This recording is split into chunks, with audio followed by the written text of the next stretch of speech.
I have the pleasure to speak with Dorota Rutkowska, artist, teacher, mom, and entrepreneur, the creator of the Higher Samskara cards, the positivity cards, as well as the Shadow Samskara cards, which I tend to use almost all the time now in my readings because they basically give all the messages that I know that clients need in the way that I would convey them to clients. So Dorota, thank you so much for agreeing to do this interview with me, because it's something that I want to show clients the potential of what they can achieve if they just allow themselves to do so. And you are the perfect example of someone who's been through that type of journey. So thank you so much for being here. Thank you, Gabby, for having me here. Very appreciated. I know that there's a total of 99 cards. I combined them both, and they're bought separately.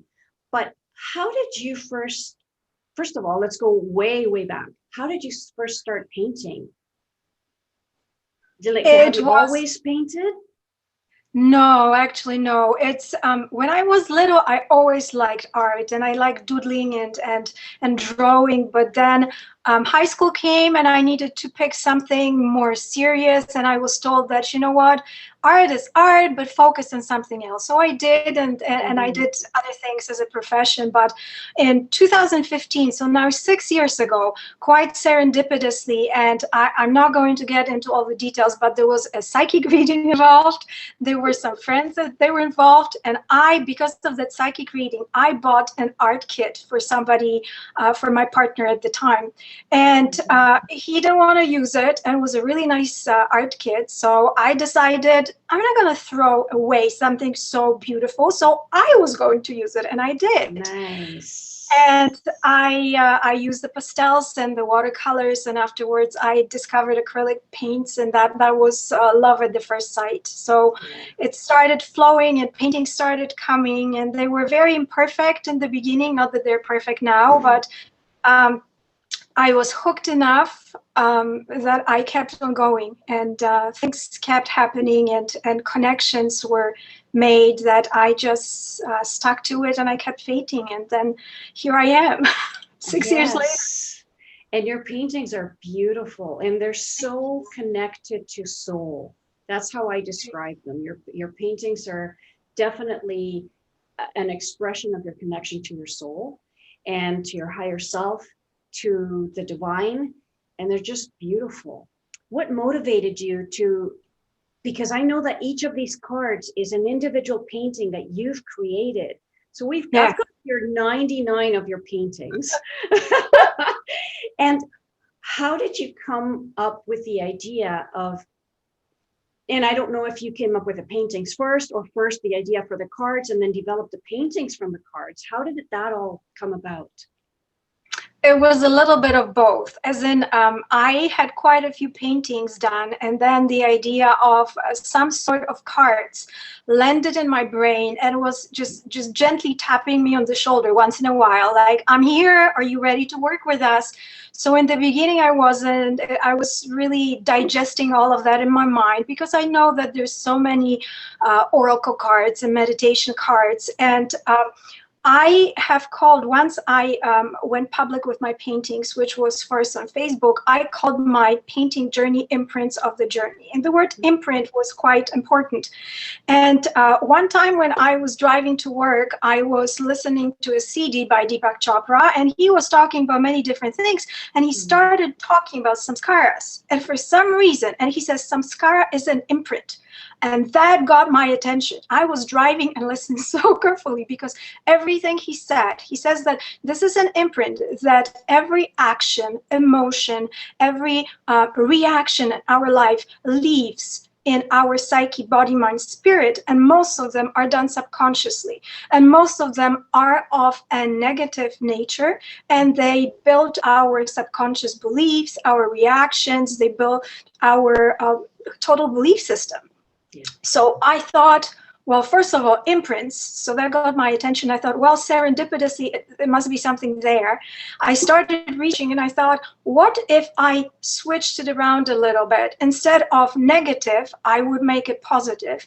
And instead of subconscious, I would make it conscious. So that's how the whole Samskara journey started. And I started reading a lot about brain connections, how we rewire our path, about myelin sheath, when it's connected, when it's formed in our brain or not. And then basically I came up with, and we're talking here about my first deck, so higher Samskara positivity cards. Mm-hmm. I came up with the 42 days, which according to several books I read, is the magical number to develop a really stable new brain pathway. So I thought, okay, 42 days, I'm going to do 42 cards.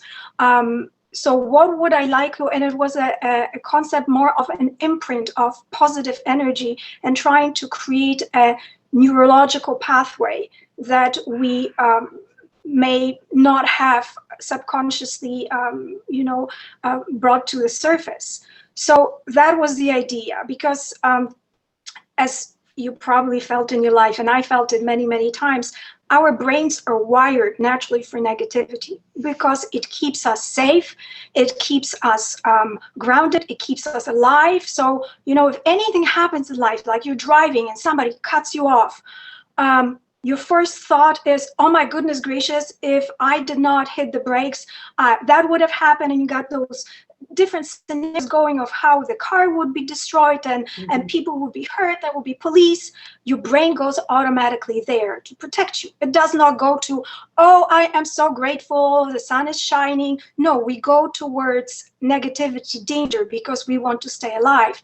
Yeah. So positivity is a learned behavior. That's what the cards came from. Interesting. I did a reading earlier, and this is what I explained to the client, was that every day humans tend to focus on the negative. You can have a full day of wonderful experiences, but one thing happens that isn't great. And what do you focus on? The one thing. Instead of everything else that was wonderful through the entire day that outweighs this one thing, but we tend to focus on that. And it just sets off a whole bunch of triggers from there. We build a story around it, and it just goes on. It's a snowball effect, which really shouldn't have happened. But again, it takes training. And yes, you're right. Being positive takes training. And I guess that's why I gravitated. See, intuitively, I had no idea how much I was going to resonate with these cards. I just loved your paintings. And then when I started reading the messages, I said, I talk about all this both in my readings. I said, this is wonderful. I'm glad they're useful to you, Gaby, and that's what they're there for. And again, just to tell you a little story, I have 2 teenage daughters, and they both were raised with a spiritual mom, but once they, became teenagers, they don't really want anything to do with it.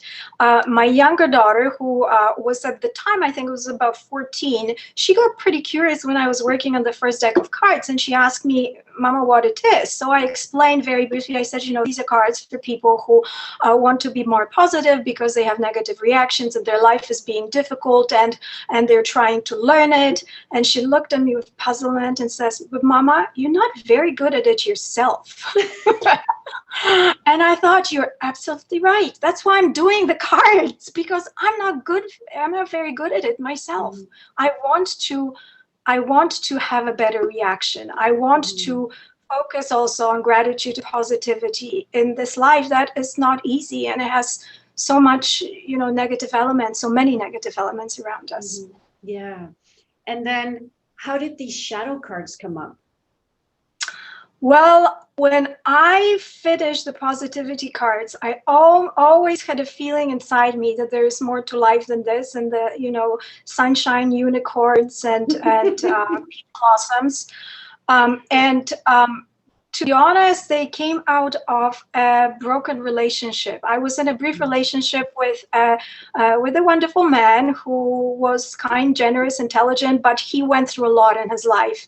And of course, as for everybody else, that left an imprint, that left a mark. And for all of us, if we don't deal with certain things at a certain time, or if we do not at least acknowledge them, they kept coming. And when they start running the show, when they influence negatively our daily decisions, our reactions, our chances for a happy, healthy relationship, for friendships, for family relationships, this is the time where we have to look at it. And this is what I learned after it kind of landed in my brain after, after that relationship when I was thinking about it. And I thought, you have to have a balance. It's not enough that I will load myself and try to do all those positive circuits in my brain if I have so much boiling inside me trying to come to the surface and say, pay attention. Because if you do not pay attention to me, if you do not acknowledge me, heal me, understand me, and integrate me, all that positivity stuff is not going to really matter. No, so and it just goes. Yeah. So there has to be a balance. And of course, afterwards, the pandemic came. So the season of the shadow, where somebody said that the gift of the pandemic is that we can see the shadows. They were hidden before, but they are out and visible everywhere on our personal level, family, ancestral, community, society, global level. They're everywhere. And people see them, and people say, and sometimes things that we have looked or overlooked for generations, now people say, this is not fair. There is an injustice. Let's pay attention. One group is not being treated fairly, and there's another group, and we say, yes, we have done so much wrong, we have overlooked so much, then it is the time for the shadow right now. Beautiful. I love that perspective. Did you think about did you set an intention for each of the cards? Yes and no. I set intentions, as I said, and you asked me before a question which I did not quite answer, whether all the paintings were created specifically for the cards or not. And I said yes and no, because some of the paintings were already there and I simply matched them on the intuitive level. And some of them I created specifically, and then both the same thing happened for the positivity and the shadow cards. Now, the intention, when I was working on them, I set an intention because it was a huge job and I honestly could not do it by myself. And I say it with all humility, as in there were lots of, how should I say that, energies in the shadows that were rooting for me and sending material. And there were times where, especially with the Shadow Samskara cards, they were not so easy to write, because in order to write, I have to go into the energy of loneliness and jealousy and whatever else it is. And it's an automatic human reaction saying, this is going to be difficult, it won't be pleasant, it may be hurting, I don't want to go there. So being very human and very flawless, I procrastinated and I found all kinds of excuses, but afterwards I just kicked my own butt and said, enough is enough. So the intention was that, please help me. I want to bring this to fruition. Help me. And this is where, I sat in front of my computer and things started flowing. And there were some times, some cards flew faster than the others, but things started flowing. So I very much appreciate all the help from the unseen ones that I got. Yeah. And I mean, I can't emphasize enough, just, I'm just going to draw a card here randomly, the obsession card, and I'll read a little bit of it. Some things grab our attention, enter our energy field, and do not seem to leave. It can be a problem we're trying to solve, a relationship we're working on, or a goal that eludes us. No matter what we do, we cannot shake it off. The obsession comes back to us in many forms. It controls our thoughts. It takes out over our being. Often we drive ourselves crazy, letting the one idea, impulse, or thought completely dominate our brain. The more we obsess about it, the more the solution eludes us. It's like trying to grab onto water. We just create more anxiety and worry. And I love the fact that you have questions to explore obsession. What do I obsess about? When does it happen? Why am I having trouble releasing control? What do my obsessions tell me about my inner world? So taking responsibility for what's going on inside as opposed to external stuff, which we have a tendency to blame everything on everybody else instead of going inwards. And I love that. And then you also offer an affirmation. I do what I can to resolve a problem. Then I let it go. I set my intentions. I release my anxiety and worry, and I let the universe do its part. So that's surrendering as opposed to obsessing over trying to control something.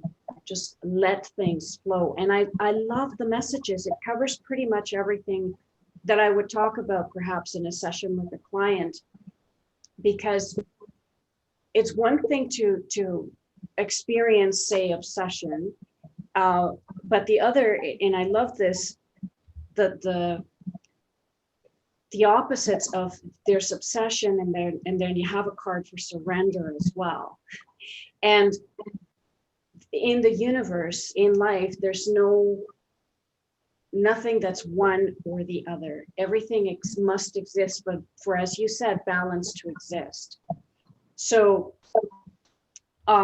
with, for example, this card obsession, if you don't accept the obsession personality aspect of you, as well as the surrender aspect of your personality, the conflict is going to be there and constantly be there. The moment that you accept both aspects of your personality, the moment you can just take a deep breath in and release it.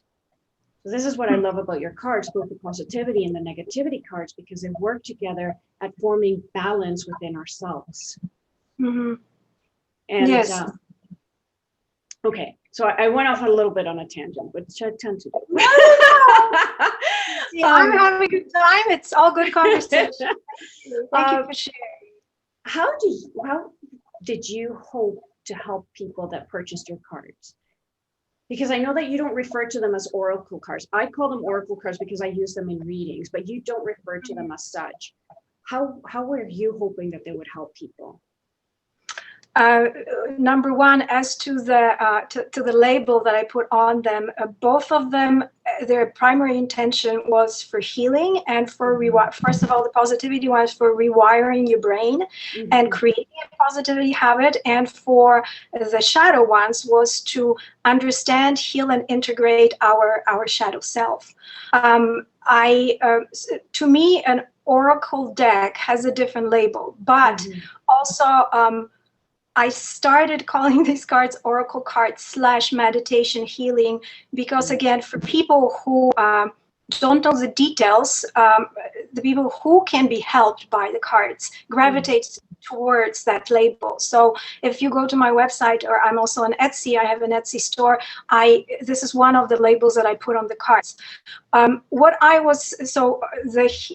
Shadow Samskara cards, their primary intention is to help people heal. And especially right now when there's so much coming up to the surface and that we have a little bit more time, maybe we are in a space that is more conducive to facing our shadow. And it's, as I said, the shadow now is piercing through the veil everywhere. So I wanted to create a tool which is non-threatening, which is pleasant, which is inviting, which will encourage you to take that step. And again, if you are already doing your shadow journey, if you've been, thinking about it and journaling, and you are very welcome to use the cards as a continuation. But for those people who have never really done that, art here combines with the reflection and the questions, which are very important too, and the affirmation to create basically an entrance. So if you pick, for example, okay, let me pick from my shadow diary, I'm just going to pick a card here at random and see. Okay, who it is? Disappointment. Okay, I got a card of disappointment. So if this is my card, and I suggest this in the instruction cards that come separately. Read the shadow samskara on the bottom. Look at the picture, the image, the painting, and see what it evokes in you. Does it make you remember something? Does it evoke any feelings? Does it connect you to something in the past? And through that door of the painting, enter the information, so the brain, the heart, and afterwards also the affirmation. So what is disappointment? Do I feel it often? Do I agree with what it says here? And questions, as you said, are very important. That's why I have been working on the Shadow Samskara guided journal, just so that I create some kind of a workbook for people who can reflect a little bit more, because I've done the cards as much for myself as I've done for everybody else.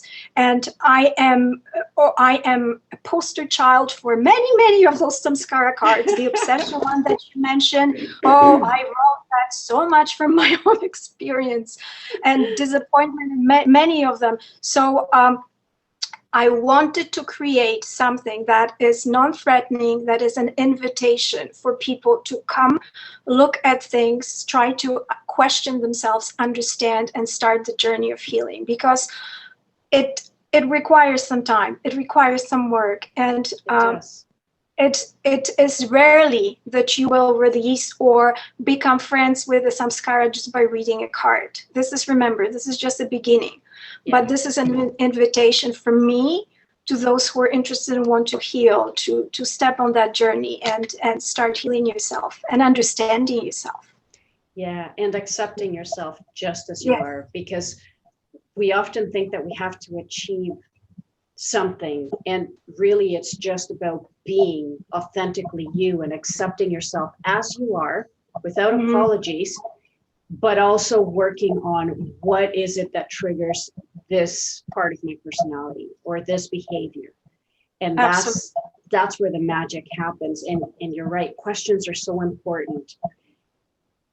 And the unconscious mind has no other option but to come up with at least one answer when you ask a question. So it will search within our own records that we don't even know we have in there. It will search for the answer. Yes. And you know what, as I said, this is only an entrance and an invitation, because there are some shadow samskara elements that will be difficult, and it may require, help from a professional. That may require, maybe some physical work, as in releasing, for example, anger. And I'm a big fan of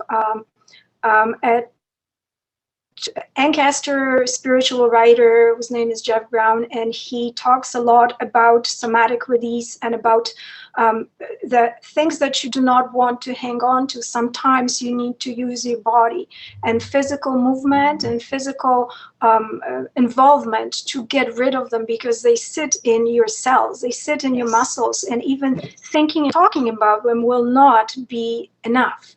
So yes, absolutely. And I just wanted to specify one thing. The shadow that I'm talking about, as you so nicely and beautifully mentioned, is part of a healthy self. And we all have a shadow. We need a shadow because we are on earth to achieve certain growth in our imperfection. We will never be perfect here. The whole goal is to, and you cannot accept, as you said, and love yourself and have a happy, fulfilled life if you reject and deny that part of you, which you hide from others, or you hide your past pain, trauma, difficult feelings, situations. And also, I always refer that also to the hidden treasures. So your talents and skills that often you might have hidden in there because you were told by parents, society, school, that you shouldn't be really doing that. Expressing.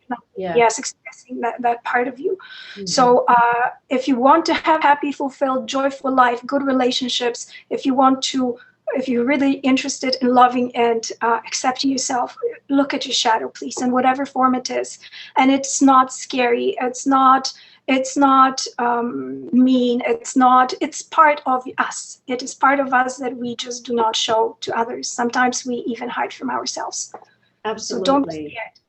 Yeah. Yes. And I talk about this as well with clients is, you know, that there's never all good or all bad. There's good and bad in all of us. And I use Mother Teresa as an example. Even Mother Teresa was not all good. Even the Dalai Lama has shadow, but he's learned to accept his shadow and he's okay. There's nothing wrong with our shadow side. In some instances, it's a protection mechanism, and in other instances, it's for survival.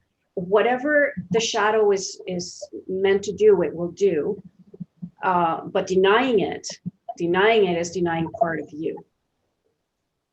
And this is where part of our power is as well. And I do not remember who said that, but somebody says that your hidden powers lay in there, because if you say it is okay, that nobody else can hurt you there. Nobody else can diminish you or criticize you, because you accept that part and say, yeah, you know what, I'm stubborn. So what? It serves me both ways. And I'm talking, for example, about myself. Yeah, it can be difficult, but it got me through many situations in life in a positive manner. Yes, you know, I can be, you know, obsessive or impatient, but there's always, and plus to every shadow, there is, to most of the shadows, I shouldn't say to every, but to most of the shadow elements that are in the card, there is a little positive too. So you know what, your disappointment is going to maybe ease you into not having too many overgrown expectations. So maybe that will get you easier through another situation. Your stubbornness is going to get you through a situation of difficulty or abuse, etc. So there is a bit of positivity in every one of them as well. So Absolutely. Just like, on the other hand, the positivity cards, all those higher samskara elements, they do have a shadow to them as well. So if you do it excessively, or if you obsess about something, like, you know, going with the flow, for example, and if this is all that you do in life and you are not using your assertiveness, you're not using your, all you do is you float with the current. Well, there has to be a balance in both, because you are missing on a lot in life if you're giving your power away to the so-called flow. Right. So yes, every card has two sides. Right. Beautiful. I love that. How do you, and I know you've talked about different people using the cards in different ways. How are you finding that your clients are using the cards? Because obviously I work with them as a psychic medium, but do other people use them on a personal basis? Is it mostly for a personal basis, or have quite a few mediums and intuitives sort of taken on and said, oh my gosh, I love working with these? Well, there are many, many ways people are using the cards, and they're actually surprising me every time when they share the way they're using it. There are mediums like yourself who use it for readings. There are mediums who use, as you do, the messages quite literally and questions. Some mediums simply go, they pull a card and they simply look at the picture in the samsara. For example, I have pulled the card here. It says sorrow and sadness. Their energy is directed in that on that particular path, and they create their all reading according to this. As you said, people combine both decks, which I did not even think about in the beginning, but it works beautifully. It does. People use it for their personal journeys. People pull it in the morning when they are doing their intentions, or they put one card on their sacred table, or in their purse, or in the car. Nice. I have one lady who contacted me who was a counselor, and I think whose friend was a counselor for drug addicts, and he was doing sessions based, and that really amazed me. He was using the Shadow Samskara cards to do his bi-weekly, I think, sessions online to people with addictions, and he was using this as a departure. There are people who simply like to use them also to answer questions, and again as oracle cards. So I have friends who do that and swear by them. When like you would with angel cards, and you don't know what to do, or you set your intention and pull a card, and you basically get your answer from there. So there are many ways. As I said, originally they were meant as Hari Samskara, as cards to create a positivity habit and create positive pathways in our brain, and the shadow cards as healing cards for dealing with our shadow. But they kind of take off on their own, and they fly their own path and take their own journey, which is beautiful and very appreciated. That's wonderful. Thank you so much, Dorota. If you can give our viewers one takeaway with regards to the use of the cards, what would it be? Just let it go, and let yourself, either higher self or let your intuition just tell you what to do with them. Because as I said, there's so many ways to use the cards.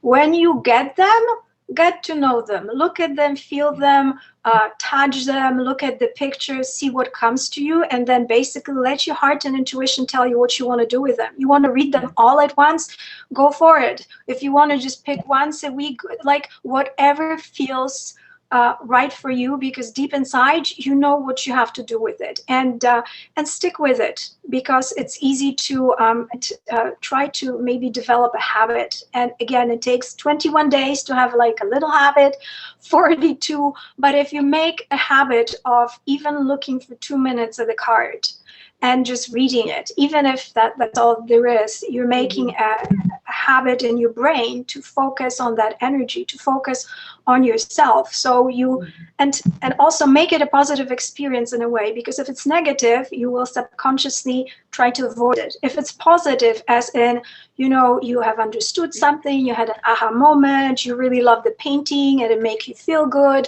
you will come back to it. So try to make it a habit, and try to get something positive out of it right away, so that your subconscious mind gets, oh, let's get a little bit more of that. That felt good, and get going. That's beautiful. Thank you so much again. It's always a pleasure with you, Dorota, and I look forward to another interview with you. Even maybe about the workshop or the workbook. Oh, see, I said workshop because when I first started speaking, I was like, oh, I hope she knows that she's going to be doing workshops. Are you doing them already? Workshops? No. Okay. But who maybe that slipped off tongue was for a reason. Maybe, who knows, Gaby, maybe we'll be doing workshops. Oh, I totally saw you doing workshops. So just so you know. Okay, that's something that I would love to do. Awesome. Who knows? But right now I am working on the guided Shadow Samskara journal. So I would like to finish this, and it's going. But as I said, just with the Samskara cards, I got to fight myself on it. But it will be finished, and soon. Wonderful. Yes, thank you for talking, Gab. It's always a pleasure. It's interesting. I just wanted to say one last thing with regards to, and you brought this up earlier as well, that going through the development of these cards has also been a healing journey for you, which is amazing. Dorota, if anybody wants to contact you, if anybody wants to buy the cards, how can they contact you? Well, I am on Facebook under Imprints of the Journey. My website is imprintsofthejourney.com. I am also on Instagram under Imprints of the Journey. If anybody's interested in purchasing my cards, then go to my website, again, imprintsofthejourney.com. Or I also have an Etsy shop that is called Imprints Art Shop, and you can buy them there as well. And I am always pretty good. If you have a question, or if you want to simply chat and ask something, I'm pretty good and respond quite fast. Awesome. Thank you again. It's been a pleasure. And we'll talk soon, okay? Thank you. Bye-bye. I had a blast. Bye-bye. You too. Bye.